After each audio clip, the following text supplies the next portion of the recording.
boldly go where no man has gone before.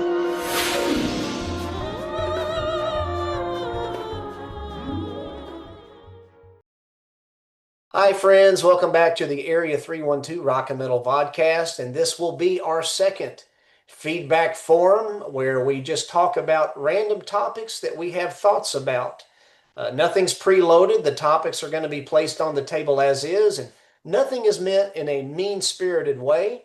We're just like-minded brothers who appreciate rock and metal and who love the Lord Jesus, and we just have thoughts and are going to talk about some topics. The rule here is there are no rules. Hey, the rules are there ain't no rules. Except for one.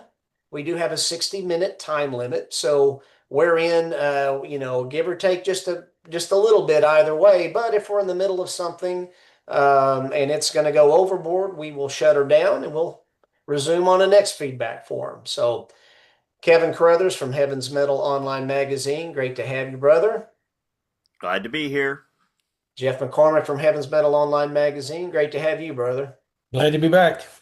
And friends as well, Jeff has Mega Jeff's Rock Hard Vinyl on YouTube. And Keven, of course, as you'll remember, Mr. Electric 40, he gave us some great reviews back in the day of some of our wonderful classic metal bands that we love and appreciate. So be sure and go and check that out. Rex, how are you doing today, buddy? Good, Kent. Just trying to recover from Thanksgiving. Yep. Thank goodness for my mother-in-law's dressing. I had that for lunch again, and it's heavenly. It's heavenly. Guys, quick question. When does an album need a remaster after the first remaster?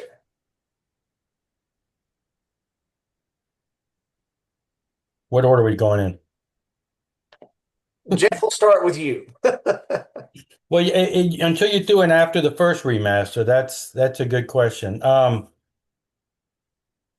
guess if the first remaster kind of didn't do too great, but that would probably not always be the case. I would think when it sells out. I mean, if they press nowadays, everything's limited pressing. So if they press a limited pressing and it sells out, and they got to do another limited pressing. But yeah, is there really a need for another? Is that what the question is? Another remaster?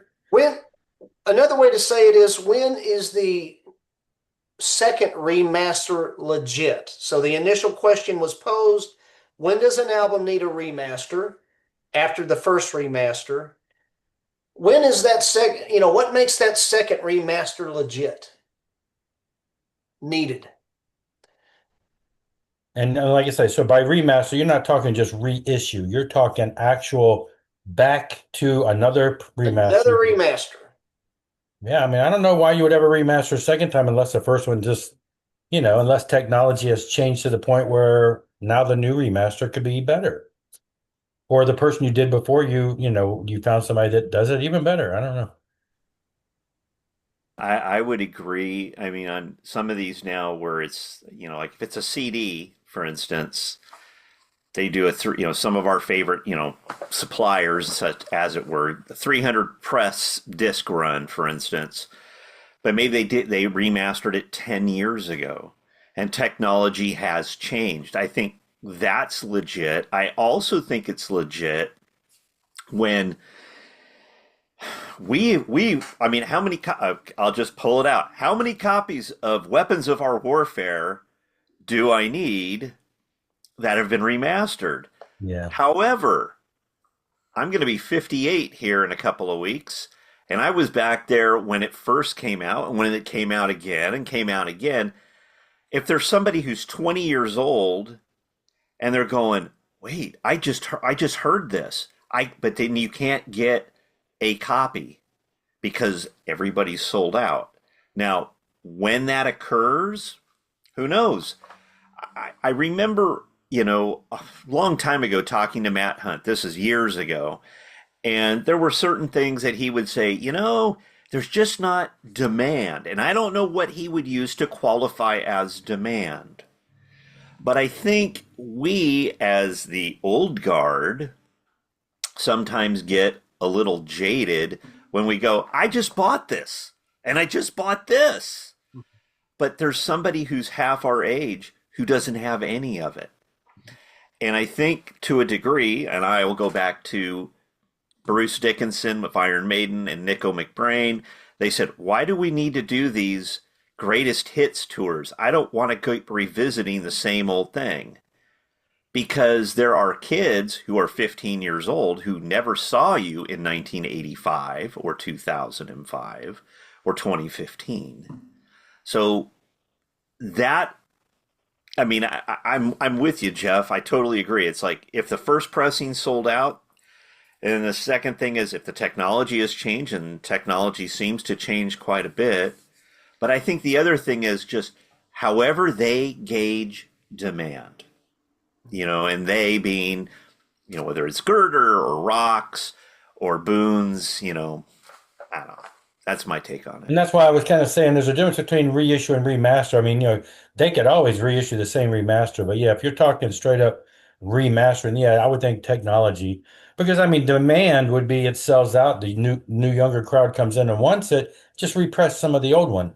But they're paying additional money to remaster it, then there has to be a legit reason, like technology change or something. So yeah.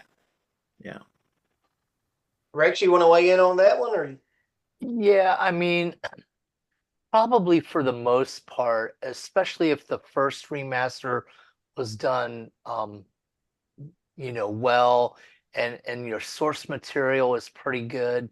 Yeah, I don't probably see really a reason to like totally remaster a remastered album, but I'll give an example. I just got the Beatles anthology set again, and I know it's been 30 years since some of that's been done originally, and especially that Anthology 1 series where it's older material and stuff is mono and wasn't the greatest. It does sound better than from the 1995 version a little bit. So, I can see why they did that possibly, but yeah, there had to be a really specific reason if something just wasn't done right with the first one and whatnot. So I kind of agree with Jeff on that. Like there'd have to be a reason to do that again. And you bring up a good point I didn't even think about, and that's source material. If the first remaster was from a digital source and now they got their hands on the original master tapes, Good luck.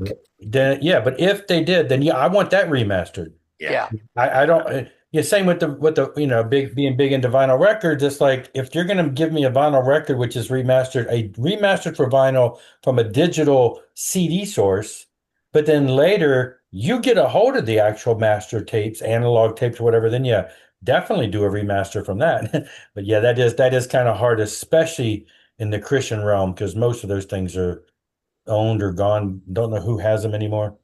Guys, how far should a band stray from its original sound? Saucy. I said saucy, right? How far should a band stray from its original sound? And what would be the oral line of demarcation? Kev? So here's a question. When you say stray, of course, in our musical sphere, the first things that pop in are Holy Soldier and Guardian, right? Okay.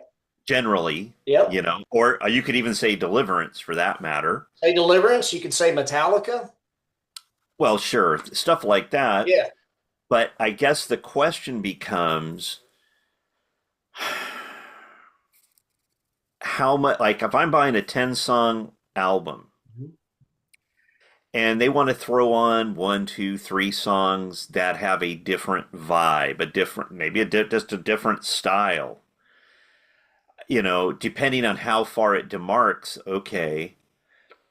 But when you get the whole thing and you're like, I'm ready, and you put it in, and it's like, wait a minute, I ordered steak and you're giving me a vegan, enchilada or whatever. It's like, wait a minute, is this even the same thing? So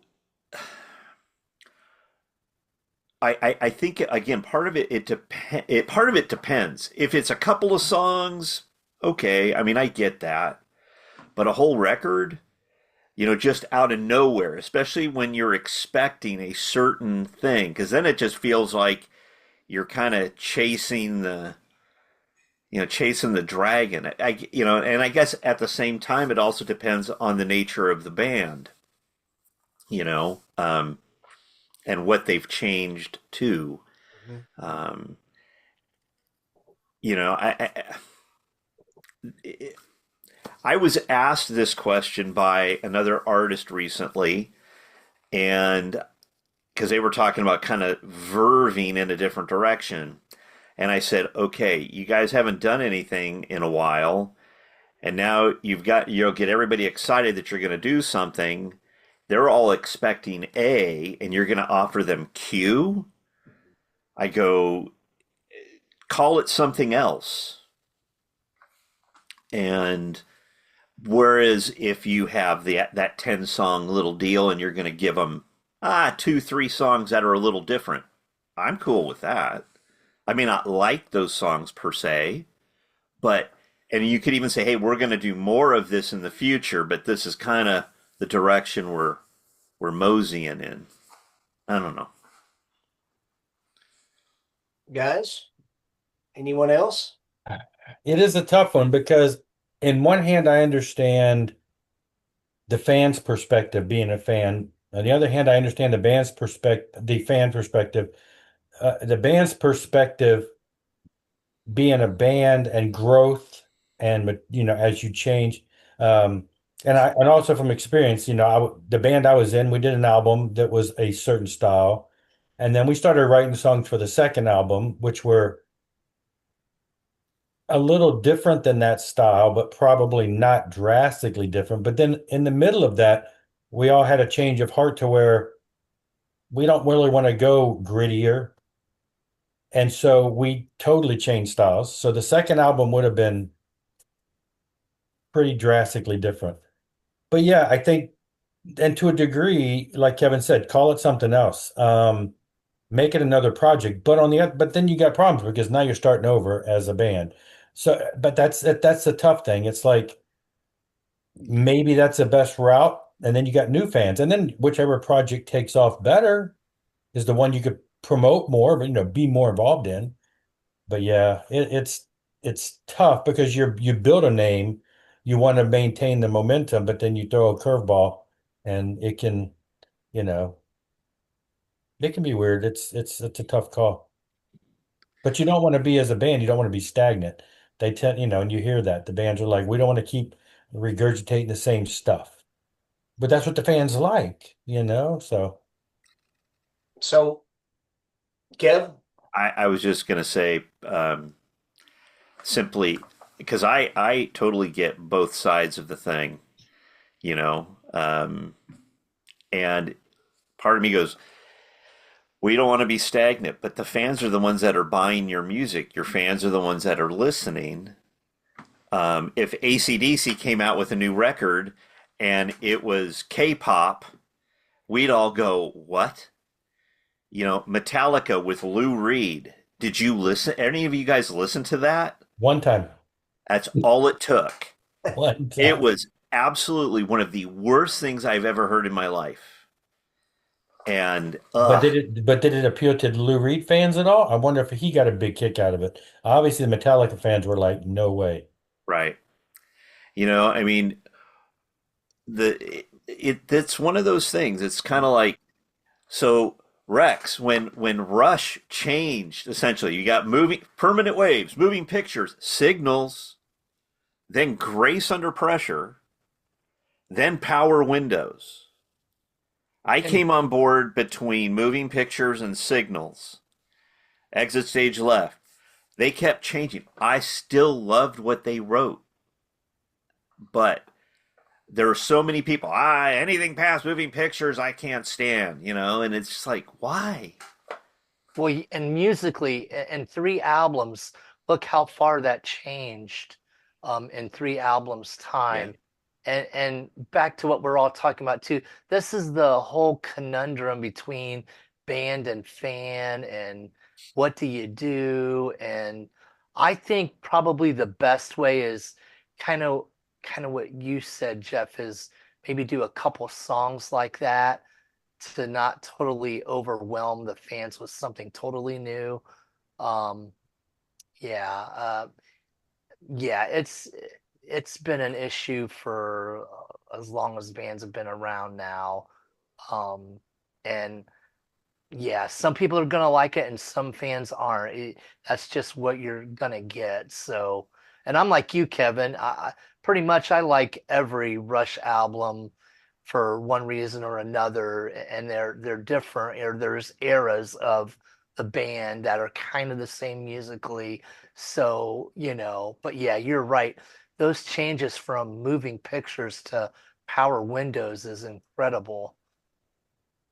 I came in between Permanent Waves and Moving Pictures.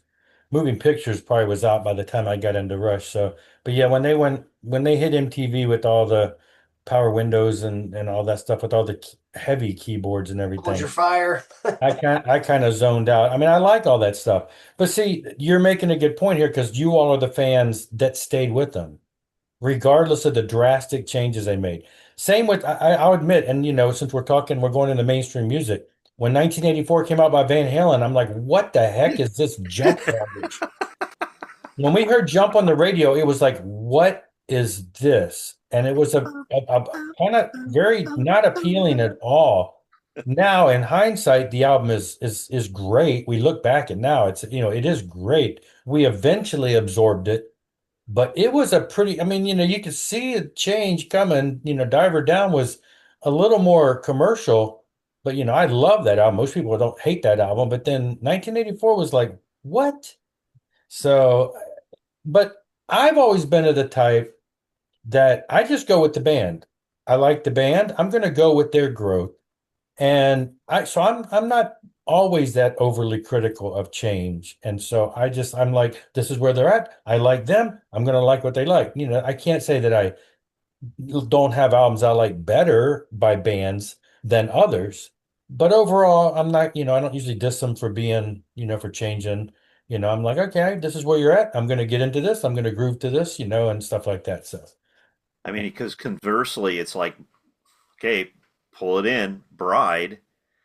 You went from the first three Bride records, and when you got to Silence is Madness, half of that record was like the previous two, and half of it was a foreshadow of what was going to come with, Genetic Faith. thank you, and Snakes, and then, you know, Kill for sorry, Messiah. yeah, and then you get into Drop, and at that point, it's totally different, Mhm. and But it's weird because at that time, like when Drop came out, it was different. But I dug it. But it was weird. I have to admit, when Kinetic Faith came out, I didn't really like it. I like Nobody, Everybody Knows My Name, which was a song from that video that that they originally did and then eventually Best Of, and they redid it, but it wasn't quite the same. But there yeah. were one or two songs, but that album felt weird. Um, and but the Drop came out, I'm like, this is kind of grooving. I mean, I will admit the Jesus Experience.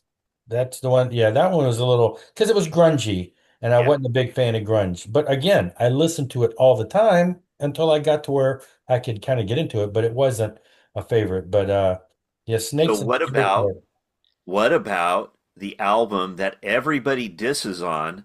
I did not hear it until, I don't know, 5 years ago, 10 years ago, and that's Fistful of Bees. Fistful of Bees, you listen to that thing now, it's like, this is, yeah, okay, there's a few rap parts on it, but there's some great heavy stuff on that record, and it's buried.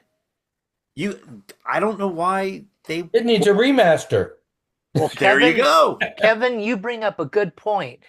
Most of these bands with albums like that, over time, they do seem to kind of become more accepting or they aged well. I mean, me and Kent talk all the time about, Kiss and Unmask and the Elder albums and that. And, at the time, they were very jarring to diehard old school Kiss fans. But Just like you're saying about Fistful of Bees, it seems like over time, I don't know if we just become more accepting of it or it grows on us, but as we get older, but a lot of these albums that we're talking about do kind of, we kind of enjoy them more now than at the time. There's a lot of nostalgia, I think, comes in too. But yeah, you realize that maybe I was, we're going back into the Kiss era. I discovered Kiss right around the Love Gun era. So I wasn't an old school Kiss fan. Obviously, I bought everything old school, but I came in the 70s.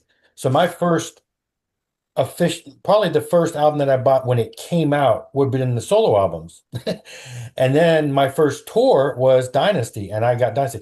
I love Dynasty. I didn't think it was disco. I loved Unmasked. I didn't think it was poppy. It was Kiss. I didn't care. Again, that's kind of where I was like, I didn't care. Um, when Elder came out, I thought it was cool. It was different, but it was cool, and I still to this day love all of those albums. And I am happy to see more and more people, especially on YouTube and the YouTube community, when they're doing their rankings, they're giving homage to that. They're saying Unmasked is a great album. And yeah, I loved it. I memorized it as a kid. It was just part of me. And so, but then it is different than the old school. But to me, it's just like it's all great stuff. So, it's just different phases. Yeah. Also, I think another thing to the equation there, guys, is for instance, with me, Holy Soldier Promise Man. Now, love the two original the first two Holy Soldier albums, full length. I had the demos too back in the day that a pen pal was sending me, but the self-titled and then Last Train, great albums. That's how I knew Holy Soldier. Promise Man, when it came out, I had it and it was a little lackluster to me. Okay. I reevaluated because, the remaster, and I went back, and I'm going to be honest, guys, even because of the lackluster to me back in the day in the 90s, I couldn't recognize the songs by reading the song titles. I had to go back and re-listen. But when I did, I'm like, oh yeah, I remember this song, and hey, I'm kind of digging this. And I'm digging this song, and I'm digging this song. I reached out to Rex and I said, because Rex said, "Hey man, what you thinking on this one?" And I said, honestly, there were 6 songs right in a row that I was absolutely digging, and I pulled the trigger on it.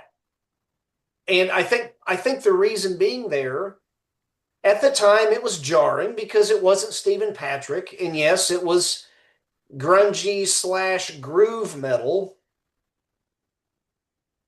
But I dug the groove now, and I think part of that is because my personal palate has expanded over time. Sure. And I give the reasoning for that, and we see things in here, I guess, from a different perspective this time onward, looking back, instead of at the time, this was a brand new release. And what is this? It's so foreign. Yeah.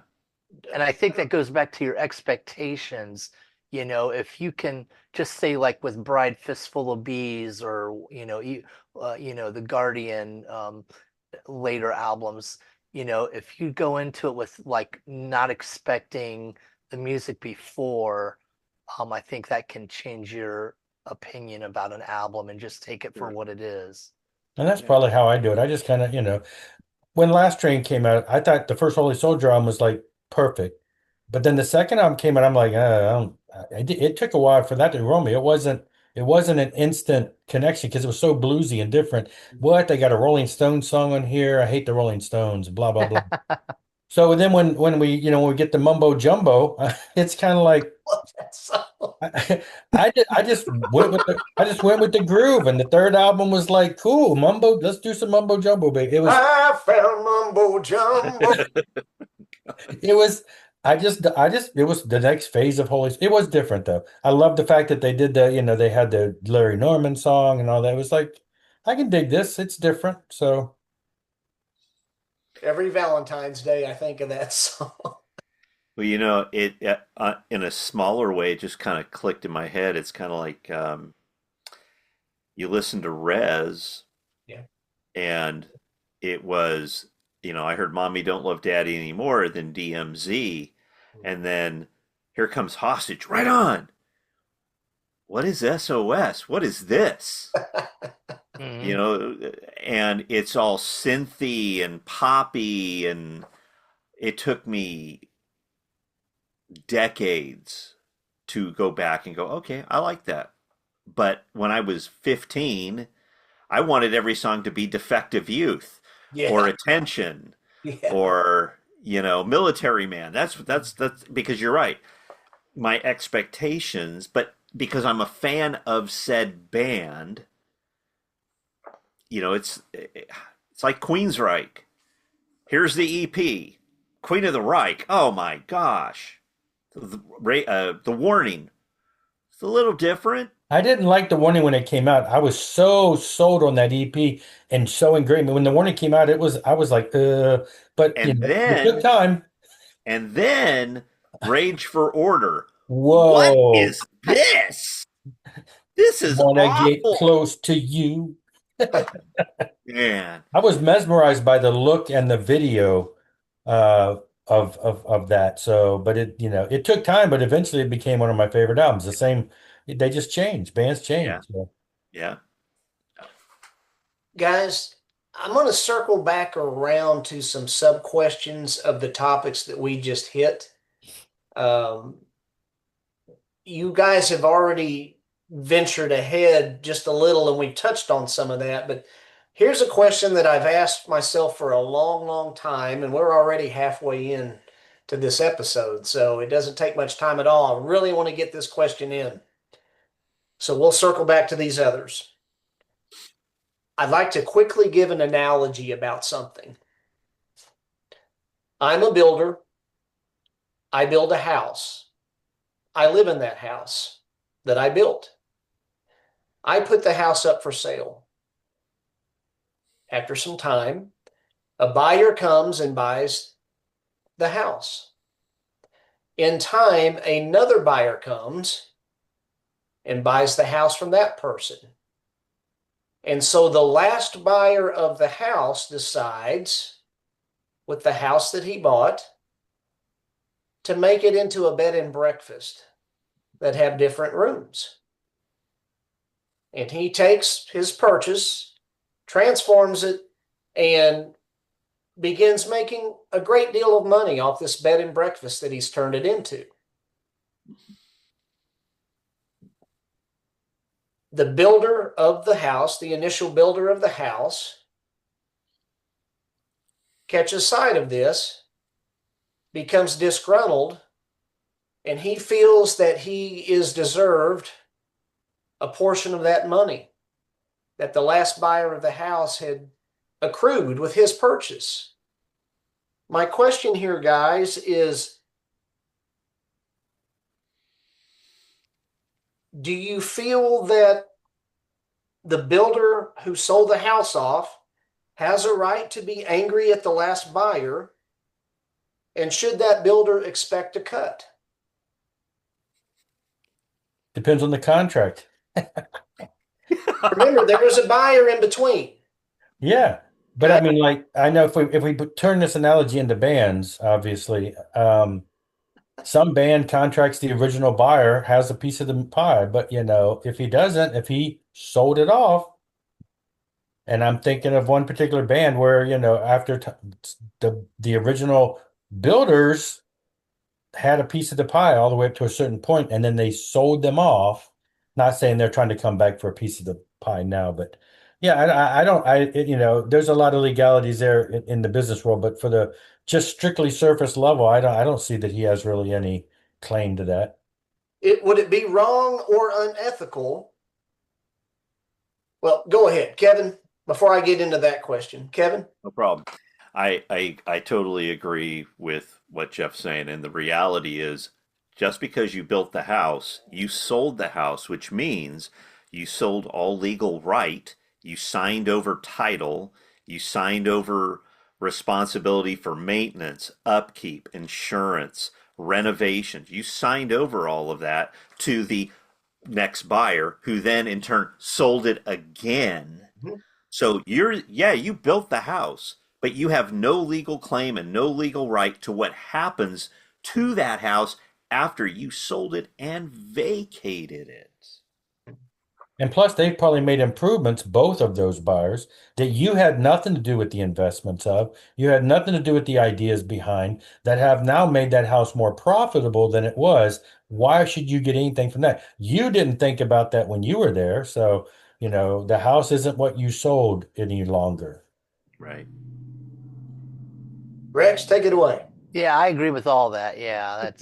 Yeah, there's no reason the first original builder should think they should get any proceeds from anything from that house. And they're probably only bringing it up now on social media because they always want to get attention. So, Uh-oh.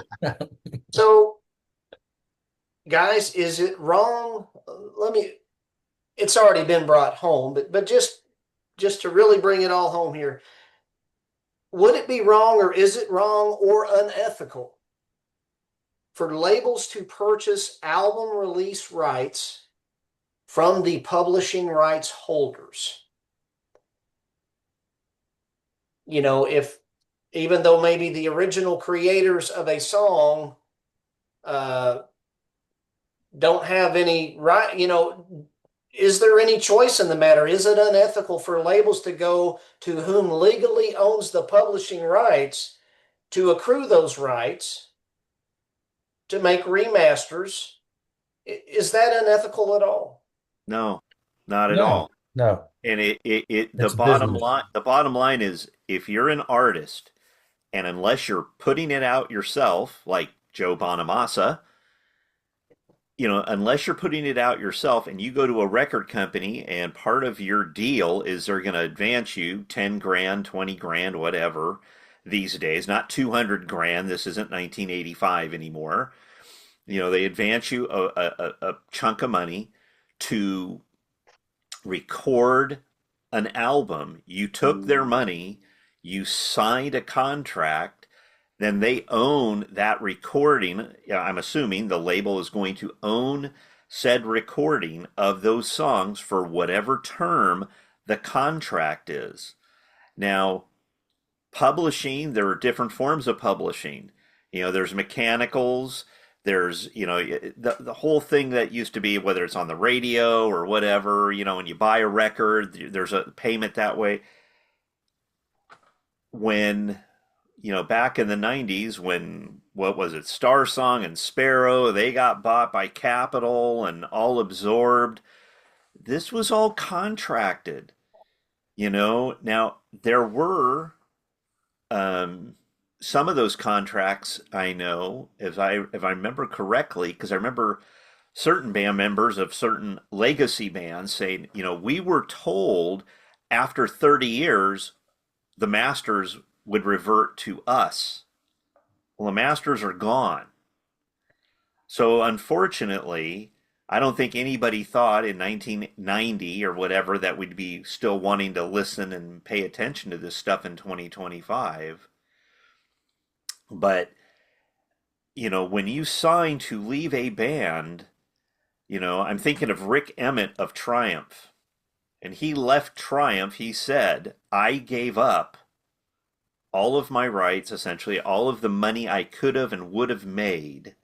It was time for me to leave. I just couldn't do it anymore. And I don't know who you guys are referencing as far as current social media stuff, and maybe that's okay. But if you leave, you leave. And even if you wrote the song, once you put pen on paper and you sign those publishing rights over to whoever, if they own 50% of the publishing or 60% of the publishing, they can do whatever they want. Michael Jackson bought all of the Beatles. I was going to bring that up. Yeah, I mean, and see, I then think you mentioned 30 years, and I think there was a time limit to where they become sellable. And yeah, the and then band doesn't own them, but the band could buy them. but And Michael Sony Jackson came bought them. in, right? And Sony came in and bought the rights from Michael, if I remember correctly. So there, we have there Christian fans of Christian music have this very simplistic at times. Well, so and so wrote the song; it's their song. The minute the minute you took money for that song in exchange, For you the took money rights. for it. You've sold it, and you know it's complicated when it doesn't need to be complicated. And nobody would have expected in 2025 that we would still have interest in some of this stuff that was written 40 years ago. I think part of it too is your contract, if you did it right.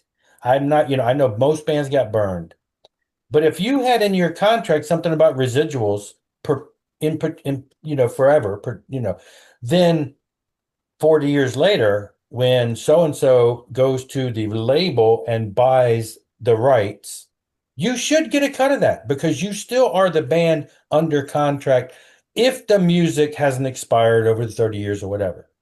But yeah, when you take the label's money, the thing you're selling them is your rights to the song. They own the rights.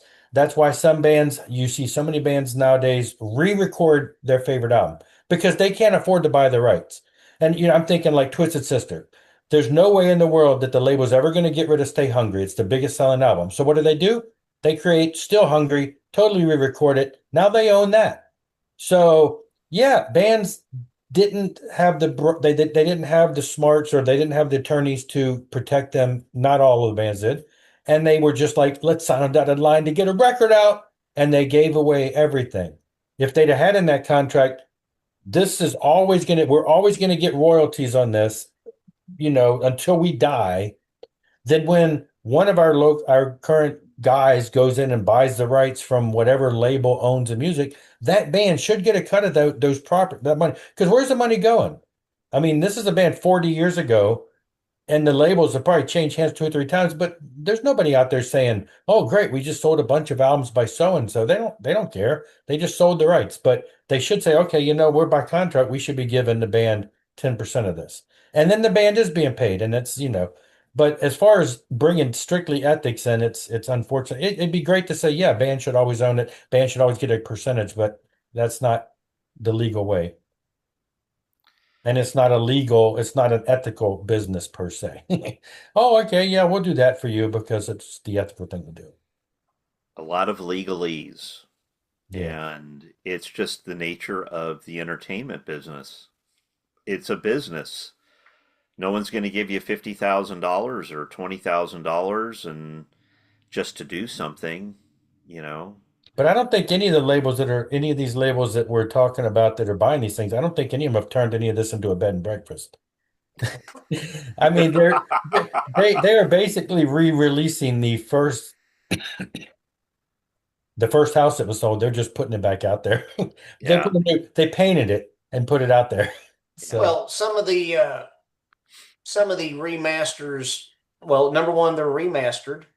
So that's, a that's fresh the coat of paint. paint, if you will. Yeah. Some of them do have bonus tracks added to them. So, that's another, each song, I would say, in my humble eyes, a little room or two, a little addition or two, um, nothing major though, but If they totally remixed the album and they turned everybody's favorite metal album into a dance trance vibed, yeah, that'd be like turning it into something totally new. sure. Yeah, if they took like a Stryper album and turned it into K-pop, yeah, that might be a bed and breakfast. So, guys, here's a question for us.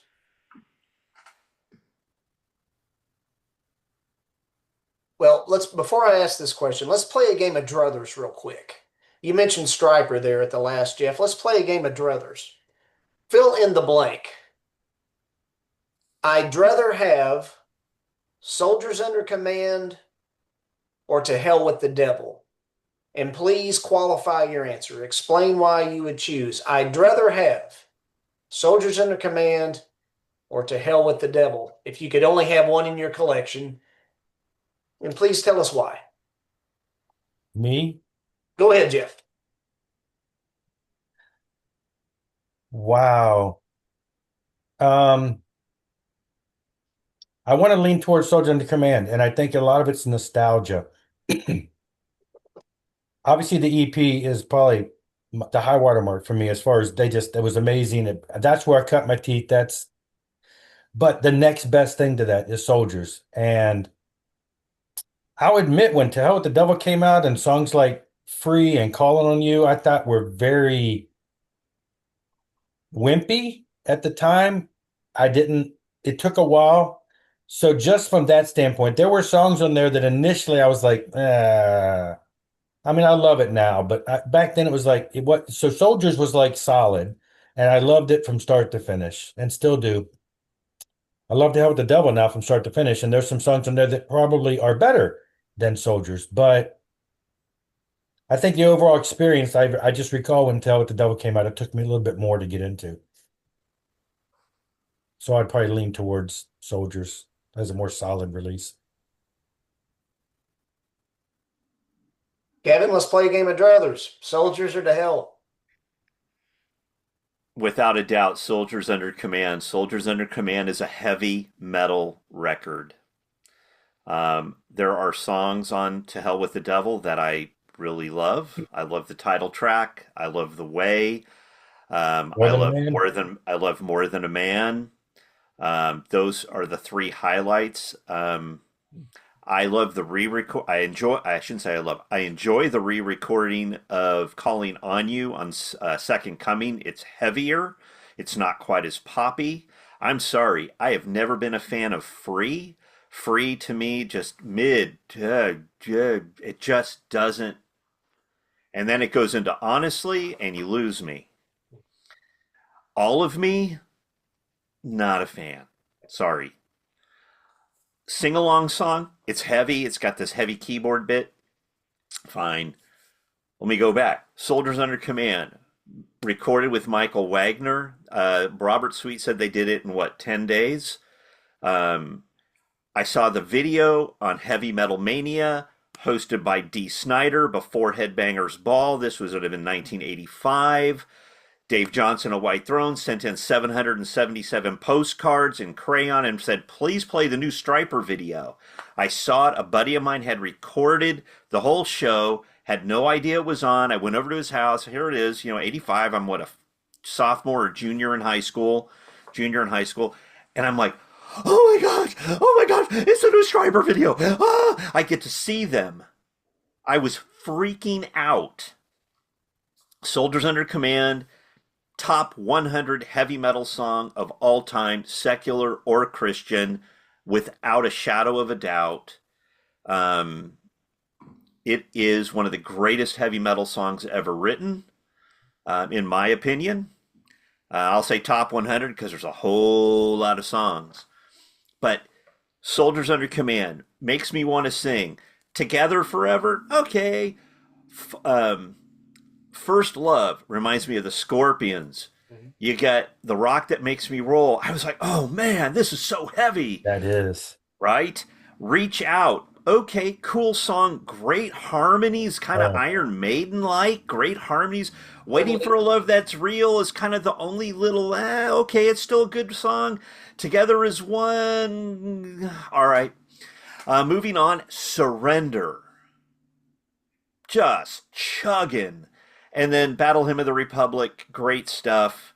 But it's the whole record is rawer than To Hell with the Devil, which is very produced, in my opinion. It's kind of muddy. All digital.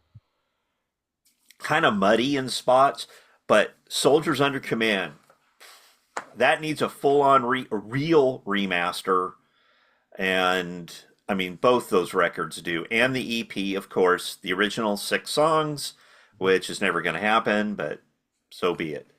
But Soldiers Under Command, just absolutely. 1985, I bought the 12-inch single. I put on Together As One and got immediately disappointed because it was this ballady thing that I had no idea. I flipped it over. Soldiers Under Command blew my doors off, played it so many times. I saw them earlier in that year, first Northern California appearance at the Wolfgang show in January of 85. And man, blew my doors away just completely. It was like, this is it. Gotcha. Rex, you want to chime Yeah, in? I mean, I totally agree with Kevin. Just the album as a whole is better than To Hell with the Devil. Also, I don't think it's available now, but they did a pretty good job. I think they did, live at Spirit House. They redid the whole Soldiers Under Command album, and I really enjoyed that too. Yeah, I don't know if we'll ever get a remix or a remaster, but that kind of gives you a little bit more better modern day production and sound than the original album. But the original album is yeah, just incredible, and all the songs Kevin mentioned. I mean, yeah, it's just a classic. Very cool. Very cool, guys. So let's see here. Looking at the time, we got a little less than 15 minutes. How about this one? When is a band not the band anymore? Let me give you some examples. Nothing against these bands. I love most of them. Kansas, 2 original members left out of the 6. Autograph, I believe Steve Lynch owns the band name now after some legalese, but at one time the bass player was the only original member touting the band. Quiet Riot, Rudy Sarzo, with the late Frankie Banali having passed, Rudy's picked up the mantle there. Messiah Prophet, after the Master of the Metal tour, you had, I think per the manager, he surrounded Charlie Clark with this cast of characters. When is a band not the band anymore, guys? Well, I brought this up when somebody brought this up online, but it's like, what would people consider the original band? So, for instance, Quiet Riot, you brought them up. Rudy Sarzo wasn't on the first album, so he's not part of the original band. But he's a long-term member of all the other albums that came after that. Now, so are you talking original band like album 1 or the guy who's been in the band the longest? So if somebody came in 5 years after the band started, but was in the band 10 years and then the band broke up, well, he's got the long-term membership. So if he picked the mantle up and ran with it, is he not he's not a founding member, but he's still a core member because he was there for the long part of the haul. So it's really hard with every instance as to what is when they say original members, because obviously some bands start with some group of guys and they change quickly, and maybe there's only one guy that's been there since the beginning. So is one guy that continues to surround himself with different people for life. Is it ever really the same band? Or is it just the guy with this, with his project of doing it? Messiah Prophet, there's a difference between the first and second album, so Masters of Metal had different people than the first album. Are they the original band? And you go back to almost any band, it's like, does it take 2 or 3 guys, majority of the band being the original to stay, to qualify that statement? So yeah, it's really tough. And it's tough when certain people don't want to pursue the band anymore, but other people do, and they are the long-term members. I'm trying to think. There are other bands where there's like no people that were originally in the band at all. Foreigner. Okay, yeah, but you've got people in the band who were there maybe since the 5th year or something. They've been their band for almost their entire lives of the band, but they weren't an original member. So it's like, yeah, to me, a lot of it surrounds the singer because that's the voice of the band. And so I kind of lose interest sometimes with the band. If they're going to get a new singer, which is going to produce a new sound, then name it something else and make it something better. I don't know. Then that's tough because you've got the momentum, you've got the notoriety, you've got the name. You don't want to do that. You don't want to start over, but it's almost like, why not? It'd be Play devil's advocate with you on that note really quick, Jeff. Think about AC/DC and the passing of Bond and the introduction of Brian. right. They It'd be kept, dumb. but yeah, it's anything, but it's anything goes. There's no right or wrong. It's just, Yeah, it's tough. yeah, it's tough. Kev? Part of me goes at this point, I don't really care, honestly, because what happens, like the whole thing, so many people, Bond died, it's never AC/DC since that. Well, AC/DC has been around for 45 years since Bond passed. You know, no original members. Well, Neil Peart was not an original member of Rush. Exactly. Um, Queensryche, you know, and part of me goes, if if the if the people who are in said band are trying to give the audience their money's worth and are doing homage, I mean, yeah, it's weird. I mean, I think, what is it, Molly Hatchet? There's nobody original, not even from like their heyday. Um, but in our Christian market realm, Messiah Prophet, it was always, oh goodness, the manager, Ray, not Ray Fletcher. Neenow, Ray Fletcher. He owns, as I understood it, because this is what Dave Johnson, when we did White Throne, Ray Fletcher owns the name. He owns the band. He's the one who put the thing, this is why none of that stuff has ever been officially done by, because I guess, like certain other bands, I think they're missing out on bazillions of dollars that just don't exist anymore in this stuff. I think some of this is a whole lot. We're trying to be, I don't want to be harsh, and I'm always coming across too harsh, I think. But sometimes I feel like some of us who've been around these things for so long, we're gatekeeping, and they're not the real band. Whether it's Christian music or secular music, doesn't matter. They're not the real band. It's like, well, it's like, just like what you like, yeah, if Angus calls it a day and Brian wanted to go out and call it AC/DC, I'd be hard pressed to go, what? The whole thing with Rush, and they bring in this lady drummer, and they're saying they shouldn't call it Rush. Well, it's Geddy and Alex. Um, you know, there are so many of our heroes, our favorites, because I read all this stuff online, and it just gets so negative.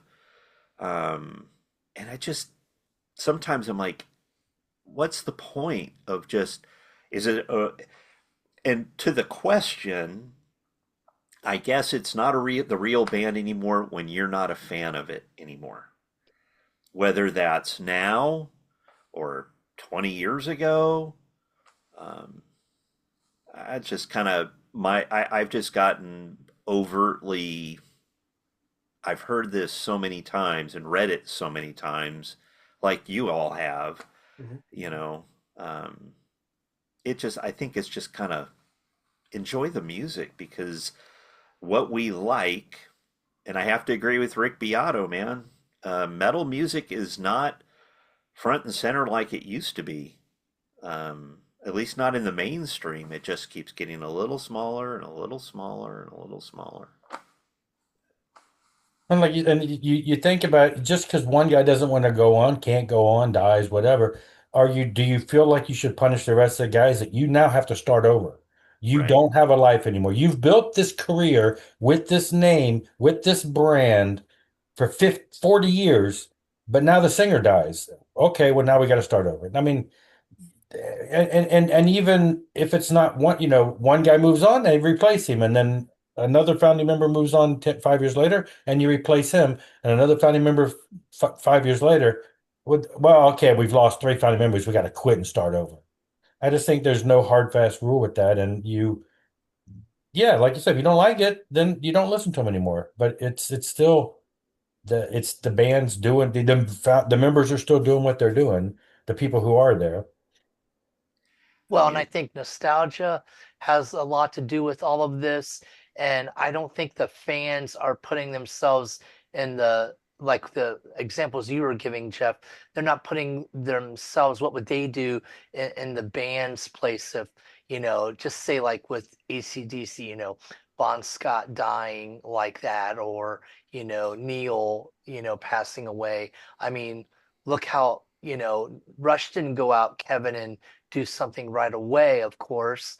And I personally, don't have a problem with them calling it Rush because, like you said, Neil wasn't the original drummer. John Rutsey was. I mean, um, you know, people get so, I don't even know the word, possessive of like, this is my band and they should do it my way. And why aren't they doing that? And, We're that, afraid of change. And one of the bands that gets this the most, I think, all the bands you all mentioned absolutely deserve this, but Kiss, come on. They're like Peter Criss, the original drummer. There's no Kiss beyond Peter I Criss. was going to mention that. Peter Criss was in the band for like 8 years, and every other drummer has been in the band umpteen years longer than him.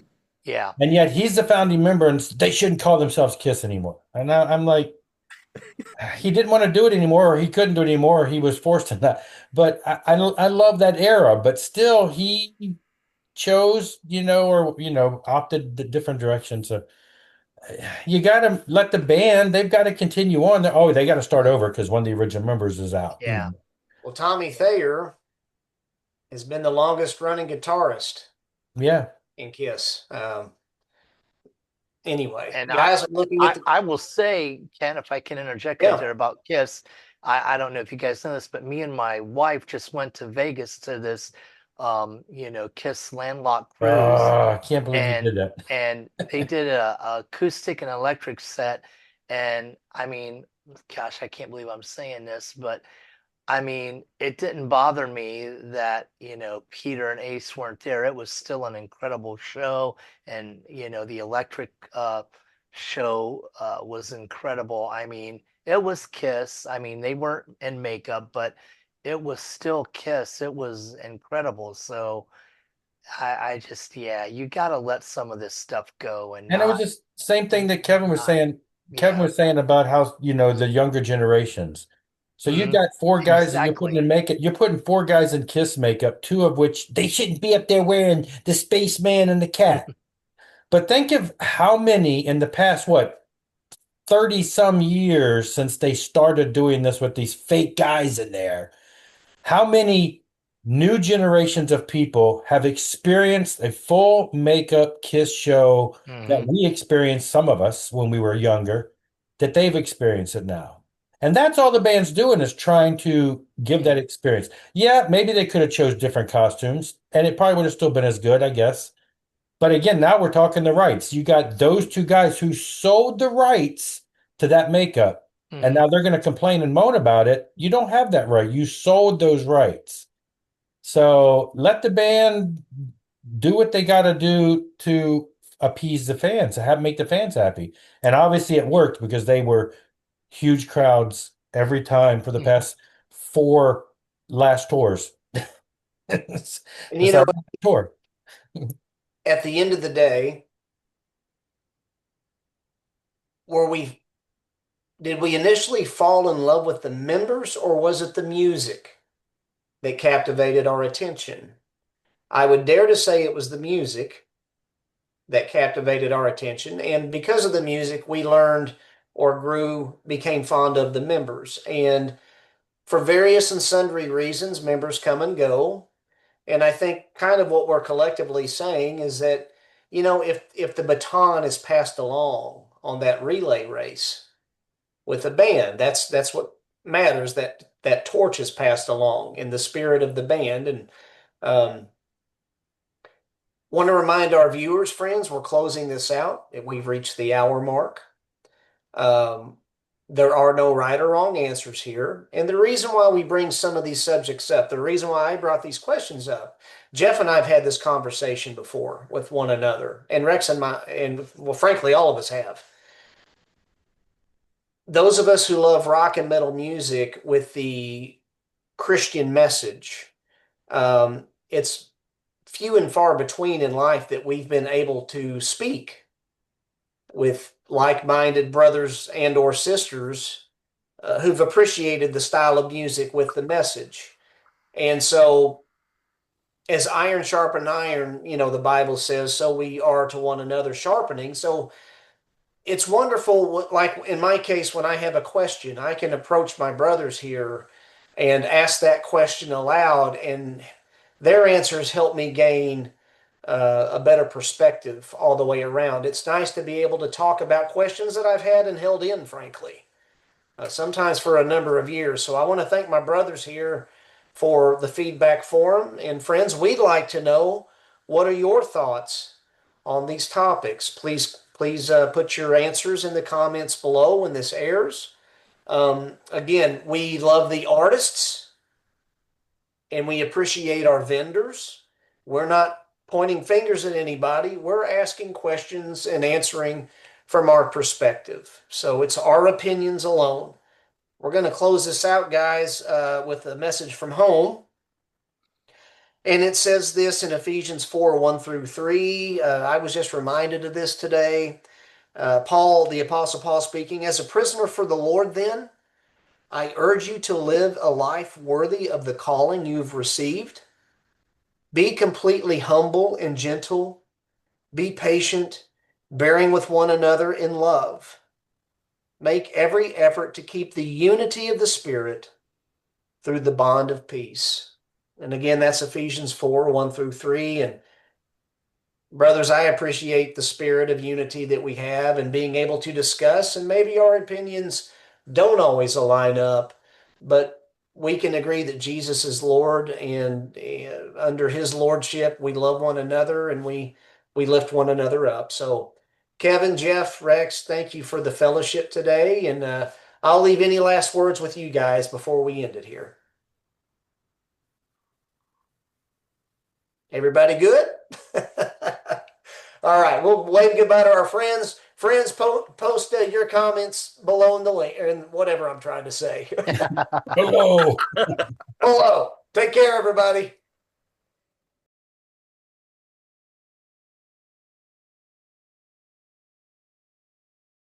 That's probably good, Kevin. What do you think? I think that's okay. Yeah. It could be the boomy room I'm in, and I'll Will try save to. me a whole lot of editing on the volume levels, but I think you're good now, Jeff. I'll start talking softer. No. It's that you have that wood paneling behind you, and that is an That's actually excellent reflector. Yeah. And that's just the bad part. So Yeah, no, but it's a reflector. So we want full Monty, Jeff. I mean, easy on that. If you're in bed, I don't want that full Monty, but I want negative. All right. Yeah, that's an edit.